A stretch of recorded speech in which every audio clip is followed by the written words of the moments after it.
Muito boa tarde, galera. Então, estamos aqui numa sequência de palestras de apresentação por nosso time de tecnologia. Vou começar me apresentando. Eu sou o André Antunes Vieira, eu sou CTO do Me Salva, eu sou programador há mais de 13 anos, eu sou especialista em JavaScript. Essa sequência de vídeos, ela é uma série baseada nas habilidades que a gente tem que utilizar no dia a dia do nosso time.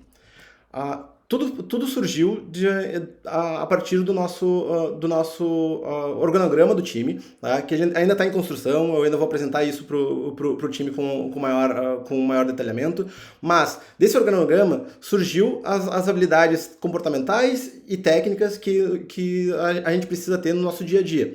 Então eu propus pro nosso time que a gente separe todas as sextas-feiras para que tenham pelo menos 2, 3, 4 palestras apresentando sobre esses temas que a gente usa todos os dias para os integrantes atuais e para os próximos integrantes do time. Bom, hoje eu vou começar falando sobre o básico sobre o protocolo HTTP e como utilizar uma API do lado do front-end. Tudo começa quando a gente pensa sobre por que foi criado e como foi criado os protocolos de comunicação na internet. Né? Lá nos anos 90, quando a internet começou a se popularizar, no fim, o que se tentou fazer foi uma representação do mundo real para a web.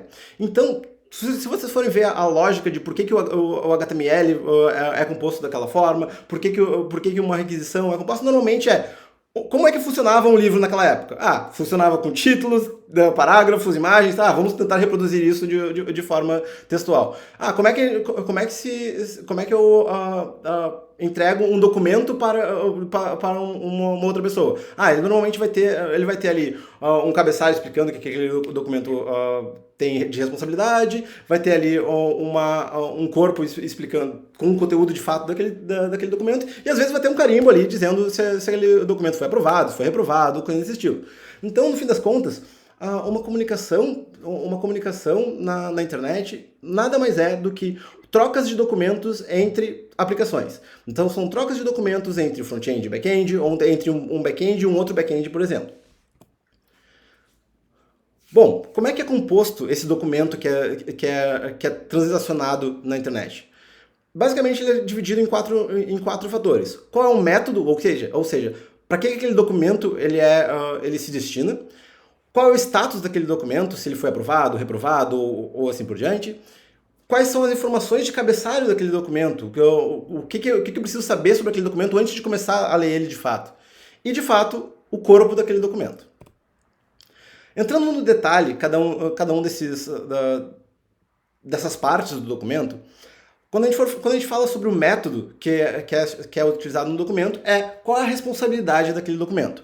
Por que eu estou fazendo aquela requisição? Quando eu estou fazendo uma requisição do tipo GET, eu estou falando para o servidor ou para a aplicação que for, eu estou pedindo uma informação.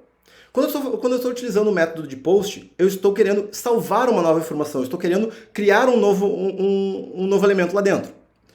Quando eu utilizo o método PUT ou PATCH, que são métodos de modificação, eu estou pedindo para o sistema, atualiza esse dado aqui com essas informações que eu estou enviando. Ou então eu posso utilizar o método delete, que é o método para remover aquela informação do nosso sistema.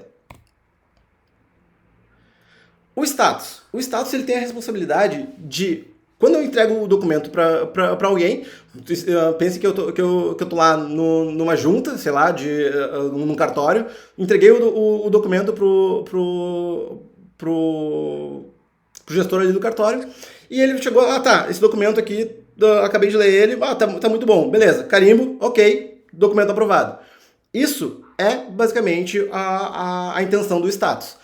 Quando eu tô fazendo uma requisição, seja do tipo GET, PUT, POST ou DELETE, e essa requisição ela é aprovada pelo meu servidor, ele geralmente vai me retornar um status na casa de 200. Então, se eu estou pedindo uma informação ali, por exemplo, me traz as informações para eu criar a página da home, ele provavelmente vai me retornar o status 200. Quando eu estou salvando uma nova informação, por exemplo, eu estou criando um novo usuário, provavelmente o servidor vai me retornar o status 201, que é o status de criado. Tá? Então, mesmo que ele não retorne nenhum corpo, por exemplo, ele pode me retornar um status. Sim, eu consegui criar, pode seguir a vida. Outros métodos que podem ser utilizados é na casa de 300. Então, os métodos na casa de 300 eles são métodos de redirecionamento. Quando um servidor ele retorna para mim a informação 301, por exemplo, é a informação de que esse site mudou de lugar, acesse esse novo endereço e não volte mais aqui, porque ele nunca mais vai voltar para esse lugar. Ou quando eu utilizo o método 302, por exemplo, é um redirecionamento temporário. Então eu estou dizendo para quem perguntou, ó, por enquanto essas informações estão neste novo endereço. Mas se tu perguntar na próxima semana, talvez eles estejam aqui de novo. Quando o servidor ele retorna um status na casa de 400, é porque ele tá retornando uma informação de que houve algum erro na requisição. Seja um erro, normalmente é um erro reconhecido. Ou seja, eu tentei procurar por tal usuário na aplicação e não encontrei. 404, o famoso 404. Eu não encontrei aquela informação no meu sistema. Então é um erro totalmente conhecido pelo sistema. Ou então, pode ser um 422, por exemplo, que é a requisição que foi feita pelo front-end ou pela aplicação que pediu aquela informação ou tentou salvar uma nova informação, ela está incoerente. Então o 422 ele vai dizer, a requisição que tu está fazendo, ela está incoerente por causa desse motivo, por exemplo. Quando é um status na casa de 500, é um status onde o próprio servidor normalmente não reconheceu muito bem aquele erro. É um erro que ele não está bem tratado do lado do servidor. O que é um erro que não é bem tratado, por exemplo? Pedi um usuário que não existe e retornou um 404. Mas, se eu pedir um usuário, na hora que eu estava procurando por esse usuário, o banco ficou fora do ar. Então, o próprio back-end ali, o próprio sistema não sabe o motivo de por que eu não conseguia encontrar aquele usuário. Então, ele vai retornar um erro na casa de 500. Provavelmente, se for um problema de banco como esse, ele vai retornar um erro de 503, que é um erro, tem inconsistência no sistema, não consegui fazer uma conexão com algum sistema em paralelo. Caso ele não reconheça nada, o status padrão é o status de 500, que também você deve ter visto por aí várias vezes. Bom, e os headers, os cabeçalhos daquele sistema, daquela requisição? O destino deles, a motivação para aqueles headers são: quem é que está fazendo a solicitação daquele documento? Quem é que assinou ali o documento e pediu por ele lá no cartório? Qual é o tipo de dados daquele documento? Ele é uma imagem? Ele está me passando alguma informação no formato JSON, por exemplo, ali, que é uma variável do sistema que eu estiver utilizando? Ele é um vídeo? Ele é um streaming? Qual que é o tipo dele? Qual que é o tamanho desse documento? Se eu pegar apenas os cabeçalhos, eu consigo saber se esse documento ele é um documento rapidinho, que eu vou passar uma olhadinha ali, um documento pequeno, ou se eu vou ter várias páginas de leitura sobre aquele documento. Os headers também servem para passar as credenciais que permitem o acesso àquele documento. Ou seja, se aquele é um documento restrito, que só juízes podem acessar aquele documento, a partir do cartão dele lá, o código dele no sistema, o cartório só vai autorizar que a pessoa pegue aquele documento se ele mostrar as credenciais dele. Os headers, dentro do sistema web, servem exatamente para o mesmo motivo. Eu vou passar um header de autenticação dizendo, eu tenho aqui as credenciais para acessar esse documento. Também vai enviar ali a data e a hora que foi solicitado, qual é o tipo de servidor. Então, eu estou fazendo essa requisição aqui, eu estou acessando o site do MeSalva a partir de um Windows, do Windows 10 especificamente, a partir do navegador Chrome ou do Edge. Então ele vai trazer várias informações sobre o sistema para que o servidor também possa tomar outras ações. E o mais importante sobre tudo isso dentro do header vale a pena eu ler esse documento por inteiro? É como se eu pegasse um documento. É como se eu pegasse um documento numa pastinha fechada, olhasse a capa dele e visse, é um documento sobre isso, não vale a pena eu ver agora. Já vou te retornar aqui a resposta que não vale a ver, ou eu vou retornar aqui. Não, beleza, só um pouquinho aí que eu vou ler esse documento com calma agora. O corpo do documento. O corpo do documento é, de fato, as informações que eu estou passando, estou transmitindo de um sistema para o outro. Ele deve sempre seguir ali o formato que foi apontado nos headers. Então, se eu disse que aquele documento é um documento do tipo vídeo, um streaming, eu vou passar para o corpo do texto, ele vai ser uma sequência de caracteres binários, seja do que for, que vão representar um vídeo, e o identificador lá, o servidor que estiver recebendo essa informação, ele vai ver, eu preciso apresentar essas informações aqui no formato que foi me passado no header. Se é um documento do tipo texto, eu devo apresentar ele como se fosse um doc, por exemplo, ali do Word. Se ele for um documento do tipo HTML, eu não vou mostrar ele como se fosse um doc, eu vou mostrar ele como se fosse, de fato, uma formatação HTML. Eu vou esperar que tenha tags de abertura, fechamento, então eu já vou me preparar para formatar aquele documento. Pode não ter fim também um corpo. Por exemplo, um request do tipo streaming, ele vai ter ali o cabeçalho que vai dizer para ele, esse documento aqui, ele é um documento do tipo streaming. O corpo dele vai ser um buffer de informação. Então ele vai continuar com a conexão sempre aberta e mandando informações. Por exemplo, um vídeo ao vivo rolando no YouTube. E muitas vezes pode não ter corpo também. Se eu mandei salvar um dado de um novo usuário, por exemplo, o servidor tem a possibilidade de mandar, por exemplo, os dados atualizados do usuário para eu confirmar ali, ok, realmente alterou os dados, ou ele pode simplesmente me retornar um status 201 ali, usuário criado, ou 200, você conseguiu modificar os dados desse usuário. Mas e na vida real? Como é que isso funciona na web? Como é que um site de fato se comunica com os outros? Bom, peguei aqui como exemplo a home do Me Salva. Hoje a gente está fazendo ali um teste AB, então a home do Me Salva está mandando para o /v2. E se a gente analisar ali o network do nosso navegador, a gente vai ver todas as informações que são transacionadas nesse único request ali de estou pedindo as informações para o www.mesalva.com/v2. Quando a gente faz essa requisição, no fim das contas, eu vou dividir aqui para vocês em requisição e resposta. Tá? Requisição é o que o meu navegador está pedindo para o servidor. Tá? Então, quando eu estou fazendo um request para o servidor, eu estou dizendo, eu quero as informações dessa URL aqui, V2. Eu estou pedindo essa requisição no modelo GET, ou seja, eu estou querendo pedir informações, eu não estou querendo salvar nenhuma informação, eu não estou querendo modificar nenhuma informação, eu estou querendo só pegar essas informações. Quando eu olho ali para as informações que estão sendo enviadas no header, no fim das contas eu tenho um monte de informações ali que eu tô enviando pro servidor. Eu estou dizendo, se tu me mandar ali no formato HTML, eu vou aceitar. Se tu me mandar no formato XML, eu também vou aceitar. Se tu me mandar no formato imagem, se me mandar no formato X, Y, Z, todos esses formatos eu aceito. O que estiver fora daqui, nem tenta me mandar que eu não vou nem ler. Outra informação que ele manda ali, ele pode mandar nessa requisição. Ele pode mandar quem é o usuário que está logado, nesse caso aqui eu fiz em janela anônima para garantir que eu não estava mandando nenhuma informação a mais. Então ele pode mandar várias informações, ele está mandando ali, por exemplo, o user agent lá embaixo, que é qual é o navegador que eu estou fazendo a requisição.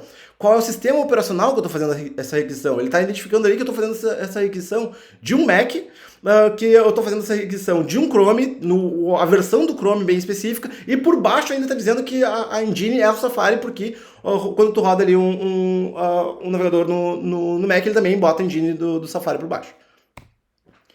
Bom, e a resposta do servidor? Depois que eu fiz o pedido para o servidor, depois que eu fiz o request para o servidor vai me retornar uma resposta. Então essa resposta vai ter todos aqueles pontos que eu falei. Ela vai ter ali um status, então ela vai me dizer, tudo bem, eu consegui pegar os dados que tu me pediu, eu consegui pegar os dados dessa URL V2. Ela vai me trazer também os cabeçalhos da resposta. Então eu mandei cabeçalhos no request e ele está me dizendo, eu estou te retornando aqui um conteúdo no formato HTML, por exemplo. Eu tinha dito ali que eu aceitava vários outros formatos e ele está me dizendo, então já que tu aceita HTML, estou aqui te mandando um texto no formato HTML. Então, na verdade, quando eu recebo essa informação do servidor, eu não estou recebendo aquele site bonitinho ali que está na esquerda.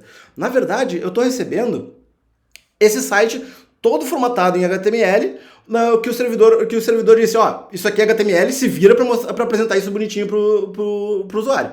Tá? Então, se a gente pegar essa URL aqui, mesalva.com/v2, e colocar em outro lugar, por exemplo, se a gente colocar num gerenciador de requests que não seja o navegador, por exemplo, o Insomnia ou o Postman da vida, a resposta que ele vai nos dar é a resposta do lado, não é a resposta bonitinha que os nossos estudantes veem no Me Salva. Tá? Se eu fizer uma chamada de um back-end para o Me Salva, chamando ali Me Salva /v2, eu na verdade vou receber aquele texto do lado. Fica por responsabilidade de quem está apresentando aquele texto renderizar isso de uma forma bonitinha. Tá, mas se não for um HTML, se eu estiver transacionando outros tipos de informação, por exemplo, JSON, tá? JSON é um formato padronizado que ele é sempre uma string enviada de um servidor para outro, ou mesmo dentro de um sistema para ele mesmo, mas ele é um formato que é o JSON Object, tá? Então, JS Object, tá? Notation. Então, é o formato que o JavaScript usa para se comunicar. Ou seja, se tu coloca ali o formato da string, do JSON, e transmite ela de um servidor para outro, todas as linguagens de programação hoje em dia já tem ali uma funçãozinha que converte aquela string em um objeto daquela linguagem. Ou seja, hoje se eu mando pro back-end do front, que é em JavaScript, eu mando para o back-end, que é em Ruby, uma informação em JSON, eu mando uma string. Eu mando uma string nesse formato, que é o formato específico que é reconhecido pela linguagem, e o Ruby vai interpretar isso e trocar isso para uma hash do próprio Ruby. Tá, mas como é que isso acontece na prática? Como é que eu faço um request do JavaScript? Como é que eu chamo isso no servidor? Bom, é simples. Hoje em dia não faz sentido a gente pensar na maneira antiga de fazer request, que era lá usando o XML request e tudo mais, esse é o legado. Hoje, a maneira oficial de tu fazer qualquer request nativo no JavaScript é a partir da função fetch. Tá? A função fetch, se a gente colocar simplesmente uma string da URL que a gente está querendo fazer requisição, ela, por padrão, vai fazer uma requisição como se fosse o navegador, uma requisição do tipo GET, esperando que o retorno seja um texto. Então, se eu executo essa função aqui dentro do JavaScript, por exemplo, todos os exemplos que eu fiz aqui, eu abri o console no navegador, digitei isso e tirei o print. Tá? Então, tudo isso aqui é muito simples de executar. Então, quando eu executo a função fetch, por exemplo, ela vai me retornar uma promise. Para quem não conhece a questão de promise, volta aqui no canal daqui uma semana, porque vai ter a apresentação do Marlon sobre promises, mas o fetch em si vai retornar uma promessa de que vai ter um resultado com relação àquilo lá. Então, se eu quero pegar de fato, esperar essa promessa ser resolvida, eu pegar os dados dessa promessa, então eu posso utilizar, por exemplo, ali o caractere ali, a palavra await na frente do meu fetch. Então, sempre que eu uso o await na frente de uma promise, ele vai esperar aquela promise ser resolvida. E resumindo esse ponto aqui, para quem não conhece um pouco do conceito de promise, o fetch não vai me retornar nada, ele vai esperar, ele vai dizer, eu estou buscando lá no servidor essa informação. Ou seja, pode ser que a internet seja lenta, pode ser que a pessoa, os dados no servidor sejam pesados, então esse tempo de, vou pegar essas informações pode ser muito pesado, ele pode levar ali alguns milissegundos, ele pode levar 1 minuto para trazer essa informação. Então o await vai dizer, espera essa requisição independente do tempo que for. Tá? Então quando eu faço um fetch e espero a requisição ser resolvida, no fim das contas eu vou ter aquele formato ali, eu vou ter uma função ali, eu vou ter um formato body, eu vou ter os headers, eu vou ter ali o status dos entos, e essas são as principais informações que me importam na resposta no momento. Por quê? Lembra que naquele formato de documento que eu estou pedindo lá para o cartório em algum momento. Eu estou dizendo, eu quero as informações dessa URL bff.missava.com. O servidor, o fetch, vai me retornar os headers e o status. Ele não vai me retornar o body nessa primeira requisição. Por quê? Porque nesse primeiro momento, ele simplesmente vai me dizer, dá uma conferida aí se tu quer realmente pegar todos os dados, porque pode ser muito comprido os dados. Pode ter várias e várias páginas de dados. Tu quer realmente pegar tudo isso? Então ele só vai me retornar os cabeçalhos e os headers. Tá, mas como é que eu consigo pegar de fato esses headers? Como é que eu consigo analisar essas informações? Se eu pego ali a requisição que foi feita pro BFF ali, por exemplo, eu botei na variável R. Se eu quiser pegar o conteúdo de cada um dos headers, eu posso pegar a função headers.get, o nome do header que foi passado, e daí eu vou ter o valor de fato que o servidor está me dizendo sobre aquela variável. Se eu quiser pegar o corpo da requisição, daí tem várias formas no response. Esse R, ele vem no formato padrão do JavaScript, que é o formato da classe response, tá? O response, ela tem vários métodos para tu pegar de fato dar fetch nessa resposta. Então, os formatos mais padrões ali são o array-buffer, um body, o blob, que daí são formatos mais para streaming, são formatos para pegar uma imagem ou pegar conteúdos mais complexos. E também tem ali os mais utilizados, principalmente pelo time de front-end, que são o formato de pegar um texto ali. Então, se eu dar um R, um response.text, no fim das contas eu estou querendo pegar o conteúdo o conteúdo em texto daquele request. Ou seja, eu vou pegar e ler aquele documento na unha. Ou eu posso dizer, eu sei que aquele documento ele é do tipo JSON. Então, além de ler aquele texto, já converte para mim no formato de variável de JavaScript, porque eu já saio usando isso. Vamos ver isso com mais detalhe agora. Se eu retorno mesma coisa que tinha lá no fetch, se eu dou um r. ou response.json, eu não vou ter o conteúdo. Eu vou ter uma promessa de que aquele conteúdo vai vir para mim. Então, se eu quero esperar por aquele conteúdo, eu vou dar um r.json dando um await para esperar aquele conteúdo. Então, se eu espero por esse conteúdo, no fim das contas, é exatamente os mesmos dados que tinha lá no meu navegador, quando eu mostrei para vocês, botando o bff.missal.com no navegador, é exatamente os mesmos dados. Só que agora, ele já vem numa variável JavaScript padrão. Ele é um objeto JavaScript todo estruturadinho, que eu posso clicar ali naqueles objetos e vai me detalhar eles muito bem. Então, eu tenho uma variável JavaScript. Recapitulando um pouquinho, quando eu faço ali um await do fetch, eu só estou pegando aquelas informações principais. Os headers e o status.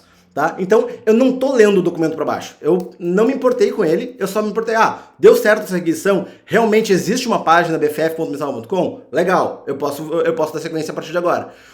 Ou não, até existe essa página, mas o conteúdo que ela está me trazendo é um conteúdo XML. Eu não sei renderizar um conteúdo XML, então eu não vou nem perder tempo em ler o resto do documento. Por isso que é dividido ali o response e o corpo do response. O corpo do response, de fato, quando eu tenho aquele response.text, mesma coisa, é uma promise também.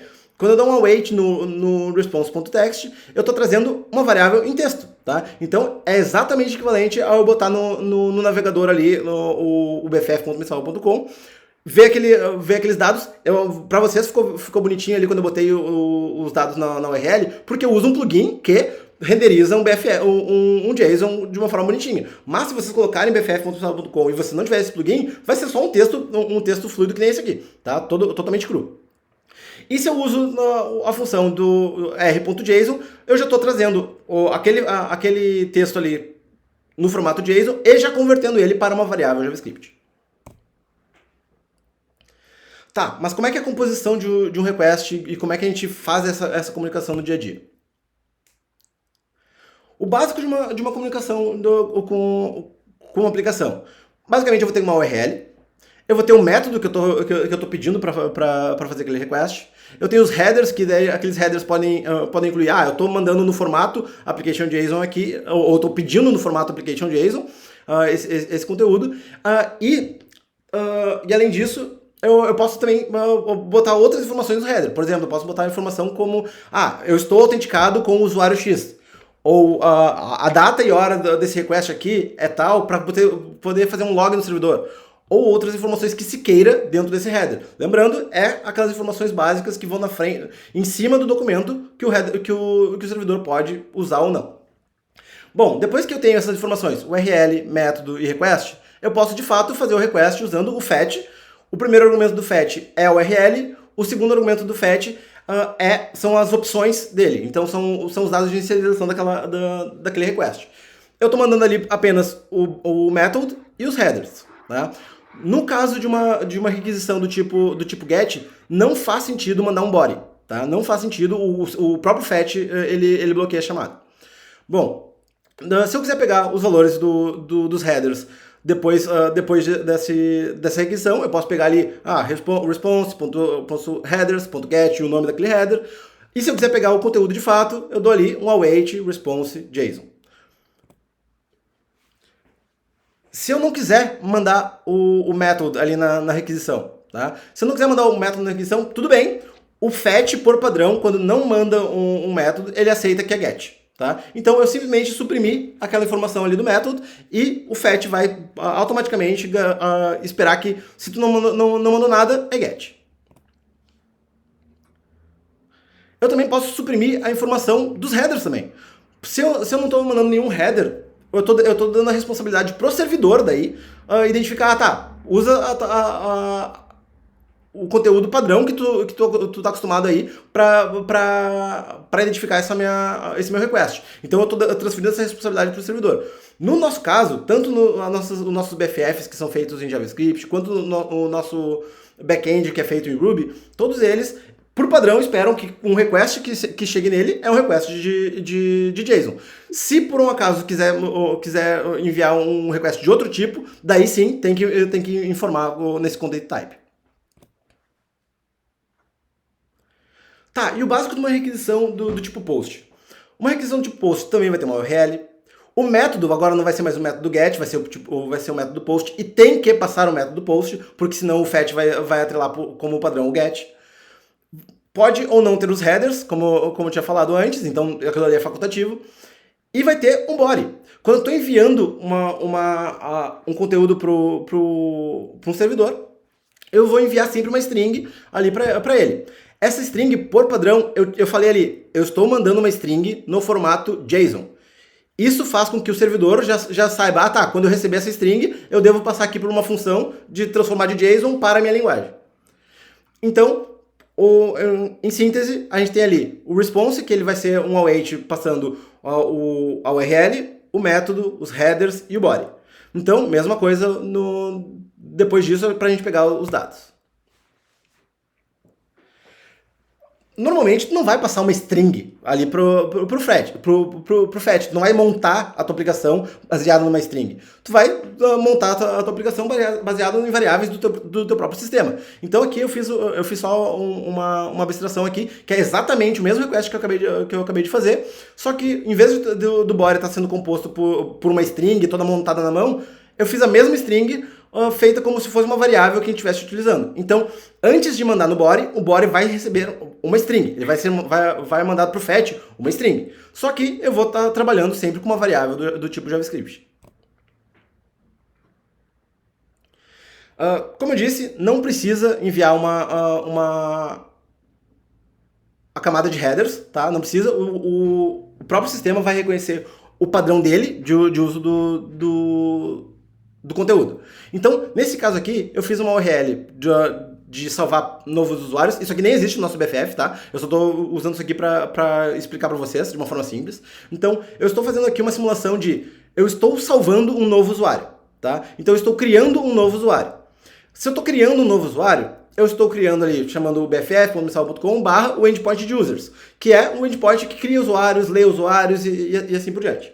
Eu estou utilizando o método post, então eu estou querendo salvar uma informação, e o objeto que eu estou mandando do usuário é um objeto que só tem o nome daquele usuário, então é meu nome. Então, quando eu faço ali o fetch para o back-end, o back-end vai me retornar o status do 201, porque ele vai me retornar que foi criado.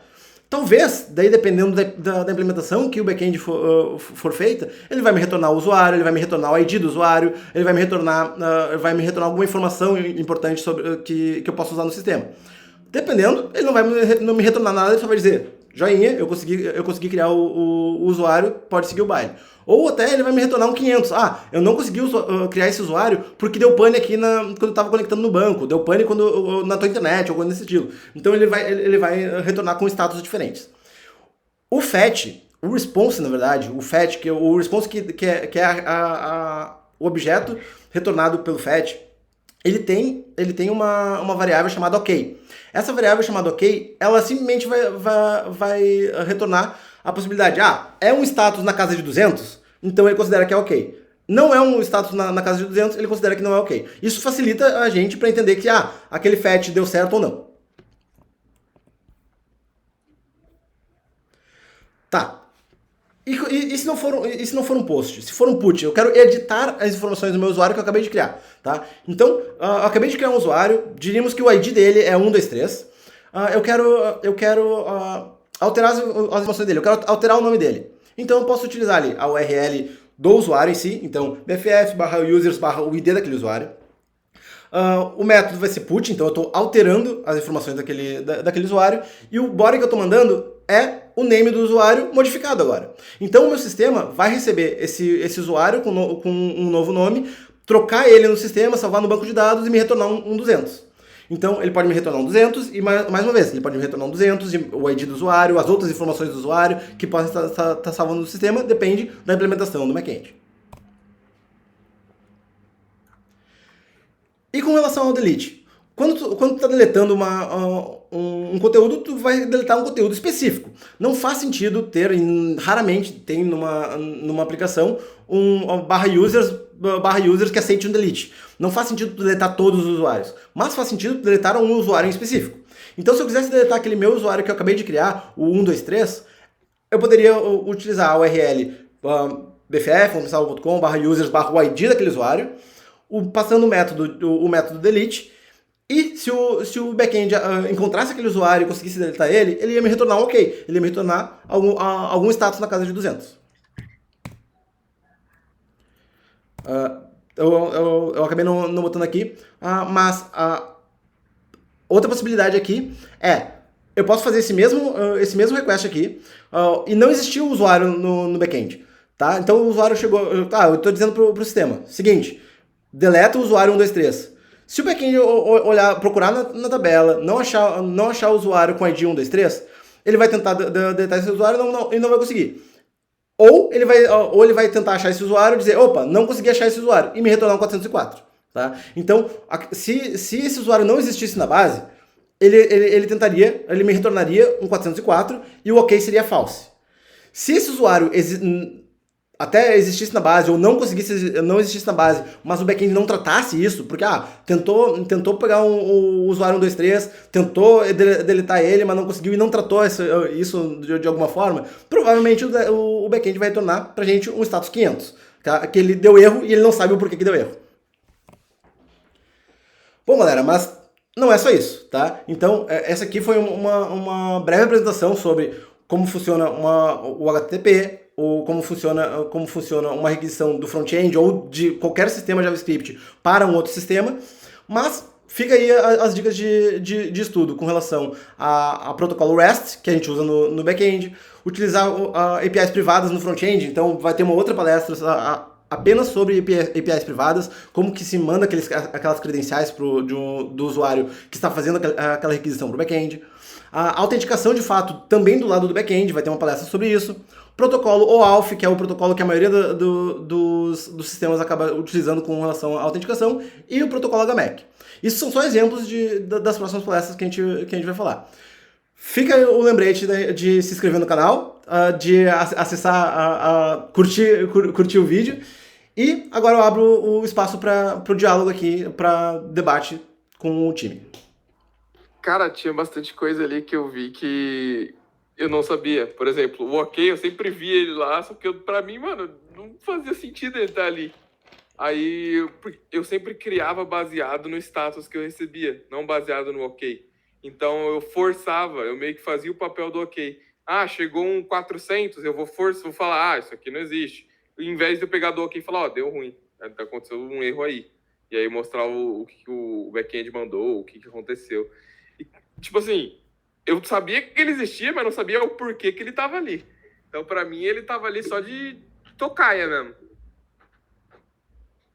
E eu espero todo mundo na minha próxima apresentação de Promises. Isso aí, muito bom. Essa função FET que você comentou, as frameworks baseadas em JavaScript, elas utilizam também ela por trás dos panos? Assim? Por trás dos panos, todos eles utilizam o FET. Exceto os atrasados que utilizam o legado lá, que é o XML request lá.